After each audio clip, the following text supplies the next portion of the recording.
తెలంగాణ చౌక్లో 2 రోజుల పాటు నిర్వహించే రిలే నిరాహార దీక్షలను ఆల్పోర్ట్స్ నరేందర్ రెడ్డి ప్రారంభించారు. దీక్షలో రాజధాని ఫౌండేషన్ సభ్యులు, కాంగ్రెస్ కార్యకర్తలు పాల్గొని కేంద్ర ప్రభుత్వ తీరుపై ఆందోళన వ్యక్తం చేశారు. రాహుల్ గాంధీ చేసిన పోరాటానికి సంఘీభావంగా 2 రోజుల నిరాహార దీక్ష చేపట్టినట్లు తెలిపారు.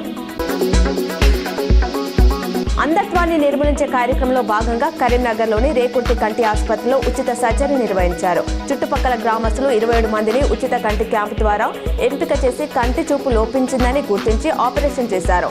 లయన్స్ క్లబ్ ఉచిత రవాణా, మందులు, అద్దాలు మరియు భోజన సదుపాయాలు సమకూర్చారు.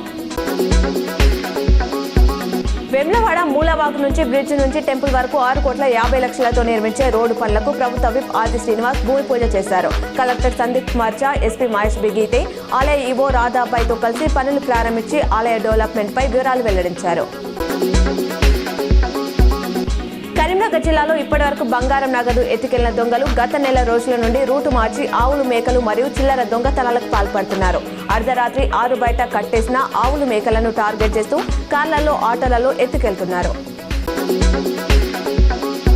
కాంగ్రెస్ కరీంనగర్ జిల్లాలో జనహిత పాదయాత్రకు సిద్ధమైంది. చొప్పదండి నియోజకవర్గం గంగాధర్ మండలం ఉప్పర మల్యాల నుంచి మధురానగర్ వరకు 5 కిలోమీటర్ల సాగే పాదయాత్రకు కాంగ్రెస్ భారీగా ఏర్పాట్లు చేసింది.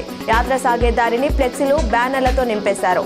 ఉమ్మడి జిల్లా నుంచి భారీగా పార్టీ శ్రేణులను తరలించే పనిలో నాయకులు నిమగ్నమయ్యారు.